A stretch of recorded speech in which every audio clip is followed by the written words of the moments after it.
അഞ്ചൽ ടൗണിലെ തുണിക്കടയിൽ മോഷണം നടത്തിയ മോഷ്ടാവിനെ അഞ്ചൽ പോലീസ് പിടികൂടി.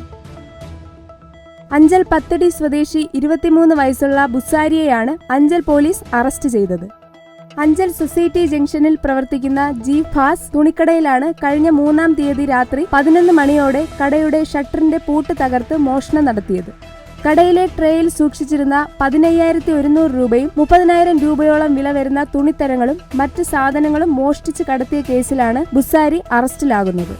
കട ഉടമ ഇന്ദുലാൽ നൽകിയ പരാതിയെ തുടർന്ന് അഞ്ചൽ പോലീസിൽ വിരലടയാളം വിദഗ്ധർ എത്തി തെളിവെടുപ്പ് നടത്തിയിരുന്നു. പ്രതിയുടെ CCTV ദൃശ്യം ലഭിച്ചതിനെ തുടർന്ന് നടത്തിയ അന്വേഷണത്തിലാണ് പത്തടി സ്വദേശിയായ ബുസാരി പോലീസിന്റെ പിടിയിലാകുന്നത്. ഷട്ടറും കടയുടെ മുൻവശത്തെ ഗ്ലാസും പൊളിച്ചാണ് മോഷ്ടാവ് കടയ്ക്കകത്ത് കയറിയത്. അഞ്ചൽ CI ഹരീഷ്, SI പ്രജീഷ് കുമാർ എന്നിവരുടെ നേതൃത്വത്തിലാണ് മോഷ്ടാവിനെ പിടികൂടിയത്.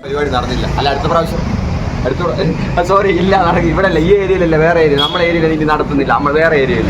എന്താ പറയുന്നത്, ഇവിടെ വന്ന് ഹെൽമെറ്റ് ഇവിടെ പ്ലാൻ മൊത്തം ഞാൻ കാലിയാക്കിയാണ്. പ്രതിയെ സംഭവ സ്ഥലത്ത് എത്തിച്ച് തെളിവെടുപ്പ് നടത്തി. കോടതിയിൽ ഹാജരാക്കിയ പ്രതിയെ റിമാൻഡ് ചെയ്തു.